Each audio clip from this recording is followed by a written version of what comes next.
Hi again, folks, and welcome back to NTI's Japan Real Estate Podcast. I'm your host, Ziv Nakajima again. Thanks for joining us today, and a big thank you to all of you who joined us for our webinar last night. It was great talking shop with you all. Some really good questions were asked and answered, and we actually managed to stick to the schedule, for which I'm very proud of myself, to be honest.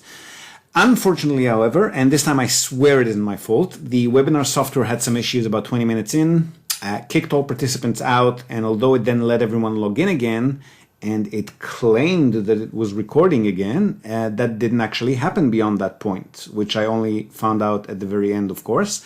But have no fear, I'm currently in the process of re-recording my narration, and I will put it together with a screen capture of the presentation and files, and the internet website we looked at, etc. And the participants really only typed in questions in any case. I don't actually allow them to speak during the webinar. I'm a tyrant like that.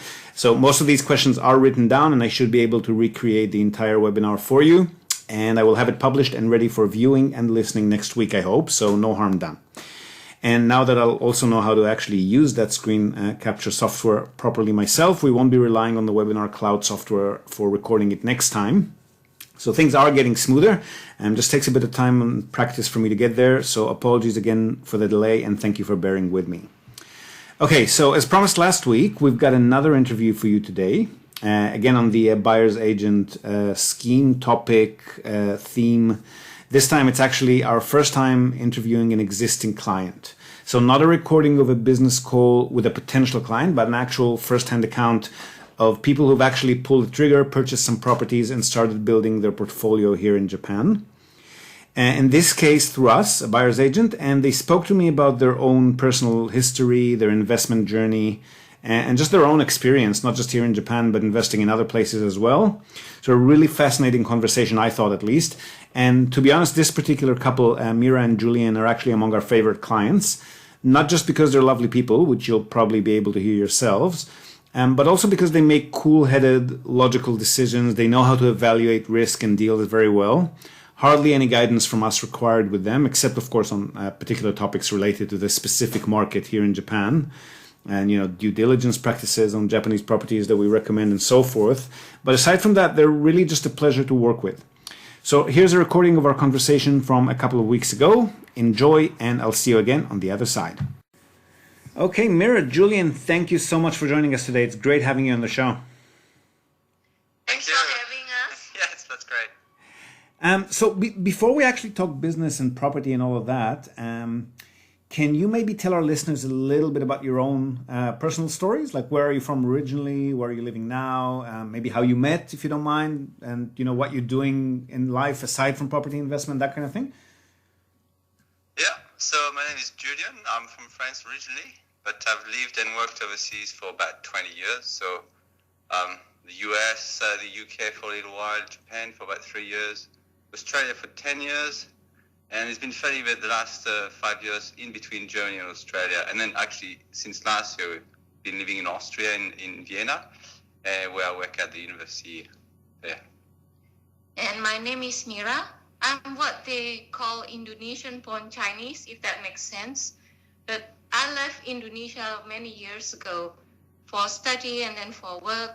So I have lived in Singapore, Australia, US, Japan, and then finally became Australian citizen about 8 years ago.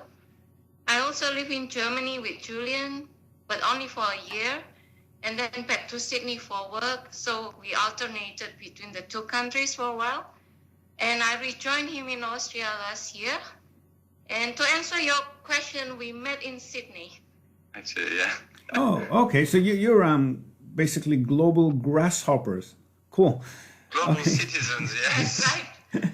Okay, so Austria, I've only ever visited Austria once. Oh no, maybe twice, I think, and I don't remember much aside from really good desserts. And I'm guessing probably many of our listeners are probably not very familiar with the country as well. So maybe can you tell us a little bit about what it's like living in Austria? I mean, obviously in normal days, not now, but actually also if you could delve into how things are looking there now. Yeah, well, life in Austria is pretty good generally. I like the people; they're very friendly, and life is, let's say, a little bit more affordable than places like Sydney, Australia. So Vienna is definitely one of the best European capital that you'd have. So again, as attractive as other European capitals, but life is a lot cheaper, better than London or Paris or Berlin. So I find it's a very easy place to adapt to. The people, as I said, very friendly. It's close to the Alps, it's close to Tyrol. So if you're into skiing or mountain climbing and all these sorts of things, it's a very cool place to live. And you're also right in the center of Europe, so you can fly anywhere you want within 2 or 3 hours. So, when we lived in Sydney, it took forever to fly somewhere. And here that you're in Vienna, you can just be anywhere you want. So in no time. So it's really cool. At the moment, I suppose we're entering in our 5th or 6th week of confinement. Actually, we sort of lost track of time. So it's a bit, life is rather different, let's say.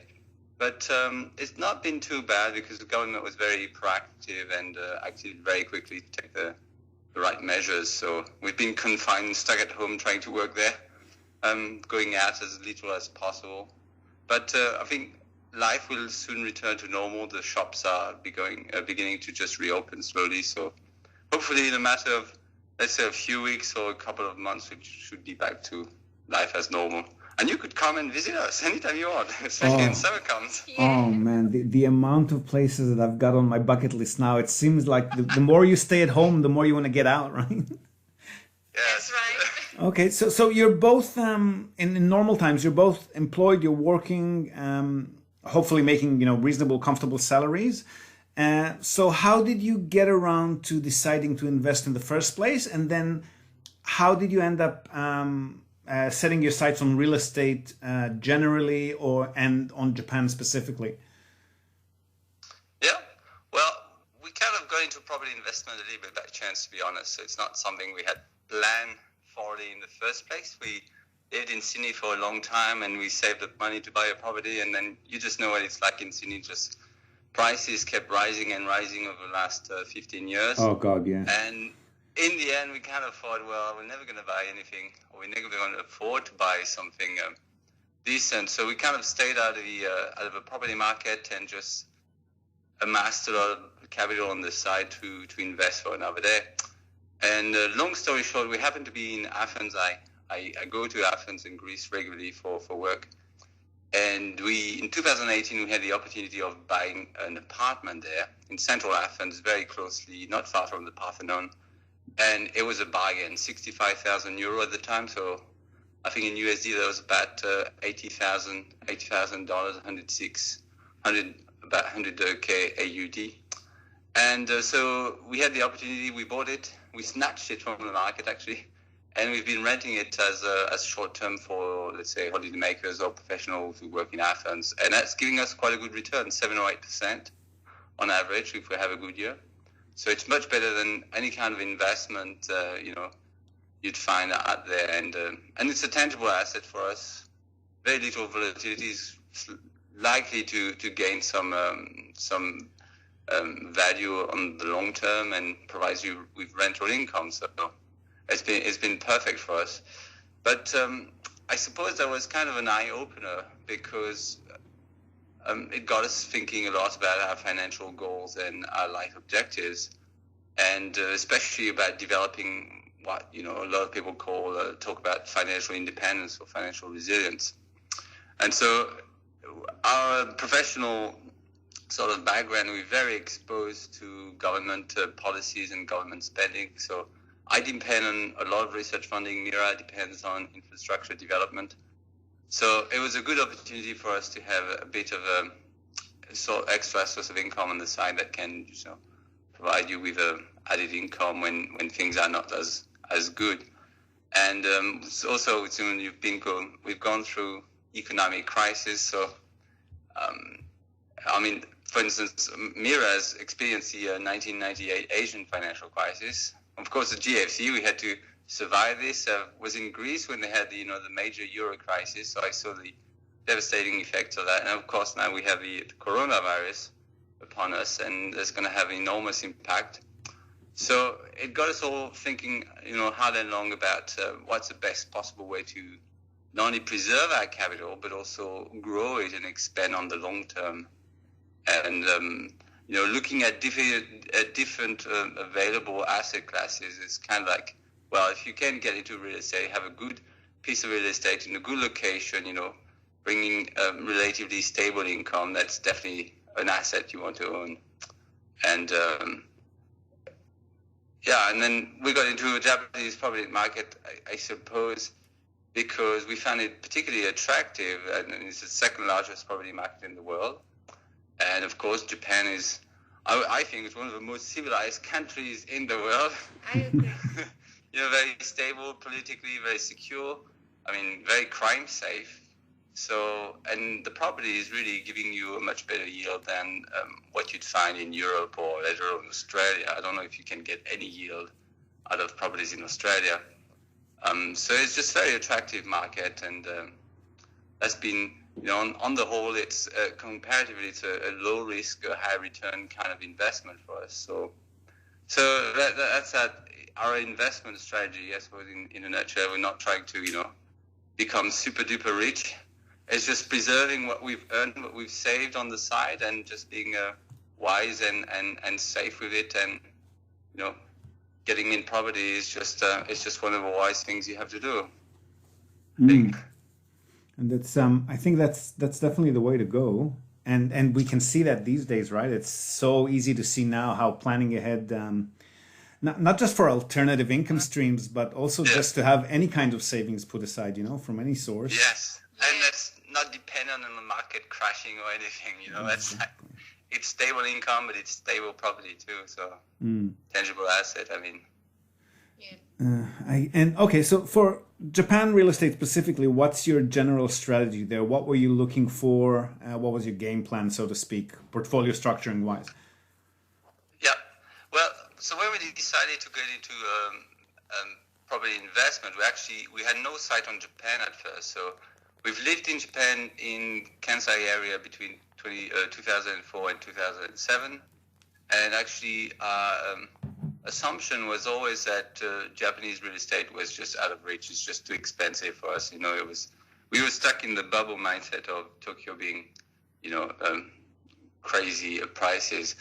But so we thought we'd invest in Southeast Asia, and we looked around and we couldn't find anything that was really worth investing into. Then, as Mira was doing some research, she came upon a blog by your marketing manager, Pretty Donnelly. Oh yeah. On RE Talk Asia. That's where we found you.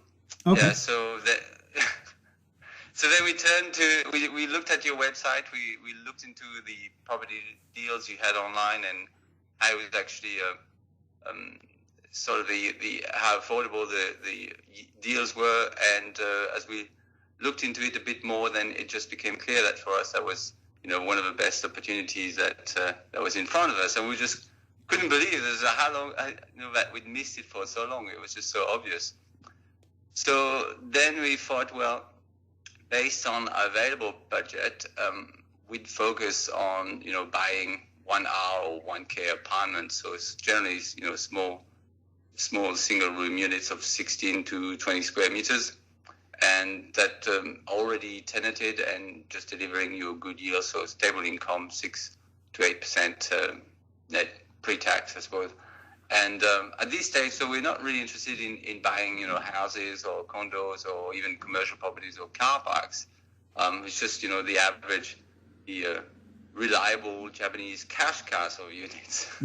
That's what we're focusing in, and we're just going to grow the property portfolio progressively, just buying one or two properties at a time, and then letting that the investment compound over time and gathering more rental income, buying more properties, and so on. So when you interview us in 10 years' time, we'll have I suppose 10 to 20 properties, hopefully. Hopefully. You're joking, but that's what a lot of our customers actually look like these days, the ones that started when we started. Yeah. Okay, Yeah, that's so the goal. and any specific reason why you ended up working through us? Because we're a buyer's agent. I mean, why didn't you work directly, say, with a local Tokyo realtor or somebody, one of the big brokerages who cover all of the country, that sort of thing? Well, put it simply, you're probably the best out there, so that's Oh, ho, ho, ho, ho. No, but But seriously, when we first contacted you, so that was already September 2019, so it's about 6 months' time, a bit longer than that. It was very quick to respond to us and put us in touch with you, and you just answered all our questions, very effectively and very professionally. So that kind of gave us sort of a reassurance that you knew what you were doing, and you were reliable people out there. Which is, when you find people on the internet, that's the first thing you have to assess and determine: are these people the real deal or not? Yeah. And then you organized a little investment tour for us in Fukuoka and Kumamoto. So in November of last year, so you had the opportunity to meet you and your partners, and you made it obvious to us that it's just very difficult when you're a foreigner, especially non-resident in Japan, to actually get into the market. Even though we speak a little bit Japanese, we're not going to deal with local realtors and go look for properties. We don't have the time or the expertise, and really to do all the paperwork and the due diligence for every purchase, that's just impossible for us. So that's why it was very obvious that if we were going to move, into this market, we needed the help of people like you. And as I said, when we met you in November, you sounded so professional and knowledgeable and on top of everything on the market, that you were just the obvious choice. Look no further. That's really flattering, guys. Thank you. And also, last thing, you give us access to the whole of Japan, not just, if you go with one realtor, you can be stuck, for instance, where that realtor is perhaps located, so maybe Tokyo or Osaka, and you have access to properties, all over Japan. So that's also an added plus as well. Yep. Okay, so speaking of the nationwide approach, how do you actually pick your locations? Is there any particular criteria that you look at before deciding on a location, or do you have a list that you came up with beforehand, or how do you actually pick the spots? Well, it's actually easy to answer. We just let our budget decide for us. Right. So at first, it was clear that based on the available funds we had, we wouldn't go straight. Well, we could have gone to Tokyo or Kansai area, but we wouldn't have been able to buy as many properties as we wanted to. So we thought we'd start with properties in 4 or 5 million range in Fukuoka or perhaps Nagoya. And actually, a year before, we'd been to Fukuoka and we really liked the city. Now, we lived in Kyoto before, and we'd been in almost all the major cities in Japan, but Fukuoka really stood out for us. It's dynamic, it's friendly. The economics and demographics are just positive and growing. So it's attracting a lot of young professionals and tourists. So it was just an obvious place to start investing. Yeah, you're preaching to the choir there. Yeah, and it was not going to cost us as much as Tokyo area or Osaka. But we'd also be interested in Nagoya, because Nagoya is between Tokyo and Osaka, and it's on a busy Shinkansen line, and what they're going to build the future maglev, so levitating train, I think. Yes. And so that too has a good economic and demographic outlook. So in terms of risk and price affordability, it's a pretty good opportunity. And of course, we want to diversify the portfolios. It's not about just being in one place or in Fukuoka. Ideally, we'd like to have properties in every major cities in Japan. So if there's an earthquake somewhere, at least you don't get your whole portfolio wiped out, or even though you're insured, you never know what could happen. Okay, and I guess So that's probably another reason for not going for specifically Tokyo or Osaka, doesn't it? I mean, your buck only goes so far. There is 1 or 2 properties as opposed to 5 or 6 elsewhere, right? Yes. Yeah. Okay. So maybe could you tell the listeners a bit? Don't be too specific if you don't want to, but the kinds of properties that you've purchased so far and what you're looking at for future purposes, just the profiles. Yeah. So far we've bought 3 properties. So that was for a total budget of about 16 million yen, 16 million yen. And so it's 2 in Fukuoka, 1 in Tokyo. and generally they're 1 hour 1K studios that give out between 6 to 8% net yield before tax. And just for listeners who are not familiar, somebody who's not living in Japan, 16 million yen is about 150,000 US, right? Yeah. Yeah. Yeah. And so, what did I say? Two in Fukuoka, one in Tokyo. And I think one of the deals you did a deal analysis back in November or December, I think, on one of the podcasts for the units in Fukuoka. So we're pretty pleased with that. It's located in Tenjin, so it's a pretty central area in Fukuoka, and it's very good public access to public transports and local shops. So it's a winner in terms of location. And it's got good rental income, even though at the moment it's under a sublease agreement until June next year, I think.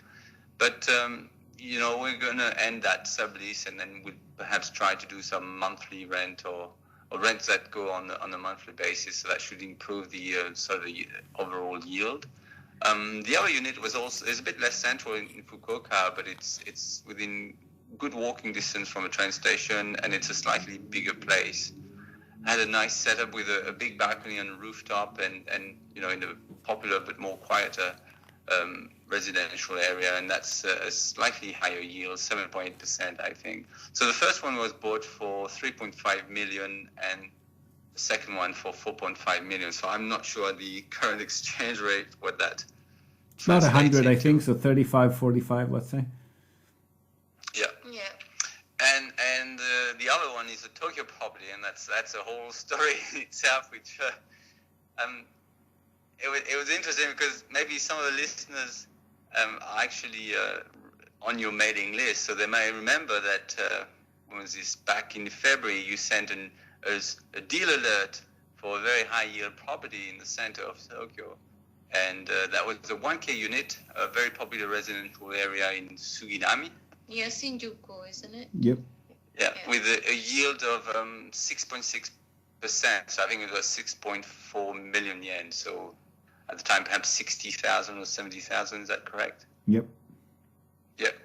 And so it was interesting. I was at work when I saw that email. So I jumped off my seat thinking, wow, it's unbelievable. 6% central Tokyo. Just couldn't believe it and wanted to, jump straight on it. But the problem was, a day or two before, we had actually just made an offer for another property in Nagoya, which turned out to be a much less attractive deal, but we hadn't heard from it, so we didn't want to commit to sort of like two deals at the same time.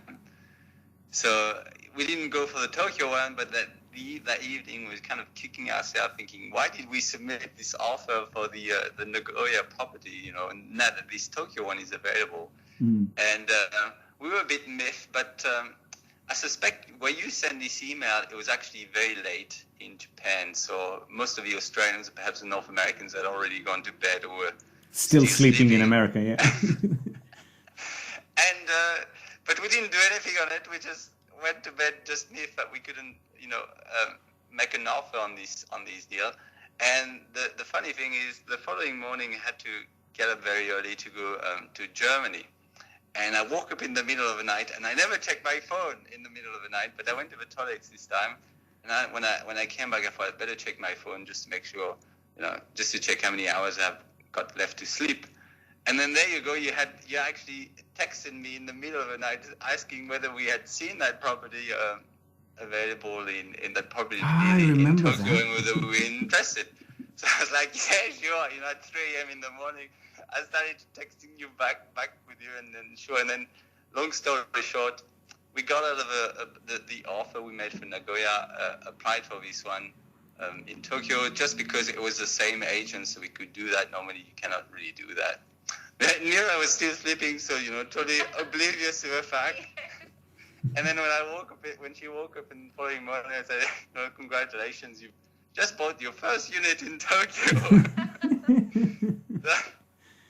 It was a bit of a surprise, but it's been our investment story so far in Japan. Pretty happy with what we've got, but when you've got one or two under your belt, you always want to get more. So now we're setting our sights on properties in Nagoya or Tokyo, Osaka, see if we can get good deals. And now that the Olympics have been postponed, so maybe some opportunities will open up. But it's a matter, we're waiting for your next email, Ziv. Yeah, I'll try to send it in the data or Austria daytime at least. Yes, the next new deal, super deal alerts for Tokyo, Osaka, will be on top of that. We'll do that. Yeah. Okay, and have you bought them all in cash or are you? Yes. Yeah. Yes. So far, it's all been cash. We've looked at financing possibilities with several dealers, lenders in Hong Kong and Singapore, but it's a bit challenging, I suppose, for foreigners at this stage still, and we're not too sure with the way this coronavirus is going whether that's actually a good idea to borrow money on top of it. So for the moment, it's good to go cash. We'll see down the track if we can, borrow and sort of get our cash go further. But just wait and see for the moment. And when things get a bit better, then perhaps we'll try to do that too. Yeah, and also financing, like you were saying, financing is still more challenging than it is in other countries, at least. But at least we've got the options now, right? Like 2-3 years ago, unless you were a long-term resident here, or maybe based in China or Hong Kong, or if you're super rich or you're presenting a family office, then you could get finance. But otherwise, there weren't any options available at all. So it is getting better. Okay, and aside from financing, which is still a bit of a challenge, what are some of the other challenges, or not even challenges, just things that maybe you're not used to from other countries that are unusual here in Japan that you've run across during this investment journey? Yeah, well, I suppose for a Westerner, everything is kind of challenging and different and unique in Japan. So, it's just a normal procedure here. But I suppose that's less so for Mira, of course, because she's Asian. The good thing for us is we'd lived in Japan before, so we kind of understand the culture, we kind of know what to expect, how Japanese people communicate and so on. So it's been a bit easier for us to sort of adapt to this, but nonetheless, it's I find it quite difficult. The Japanese property market sort of works slightly differently from, let's say, your normal Westerners market. And it's really in terms of tenants' expectations. I mean, for me, I would go for a much bigger place, but, with totally different locations. But of course, the Japanese tenants, they want something super central. They don't care so much about the size of it all and so on. So it was just, learning and adjusting to sort of expectations of the Japanese tenants. But, and it was doing a bit of research for us. So you thankfully have a lot of very good, I suppose, resources on your website, and I think you published ebook as well. So we went through this, and that helped us sort of wrap our head around, how it works in Japan. Yeah, if I can just emphasize, it's really important to keep an open mind when it comes to Japanese investment. I think on the positive side, the Japanese tenants are more manageable. They are more compliant, well, relatively speaking. So probably they are less likely to make problems. But having said that, they can also be quite sensitive. So, for example, dealing with the foreign landlords may be quite a daunting experience for them. But also they may not be happy with changes, like if you make changes to the lease terms and conditions, or suddenly raise the rent when the lease is up. And I think they are averse to changes. Yeah, they just move out if you do that. Yeah. Okay. You learned the hard way, didn't you? Yeah. Oh, tell me about it. Okay, so I guess before we let you go, do you have any maybe more general just tips, words of wisdom, advice to anyone considering investing here in Japan for the first, actually not even in Japan, anywhere in the world? Imagine there's someone listening now, and there's definitely a few of those, who's sitting on the fence. They're not sure if and when and what they're going to invest in for the very first time. What advice would you give to a first-time investor like that? Well, as Julian mentioned, I am a safety engineer. So for us, or for me especially, the first and foremost is set your objectives and then know your own risk appetite, because everyone is different. So both of us, we don't invest just for the sake of investing or putting our money somewhere. So we've done a lot of research. We set our objectives. We know our risk appetite, and we have a lot of discussions before we make any decisions on what to invest.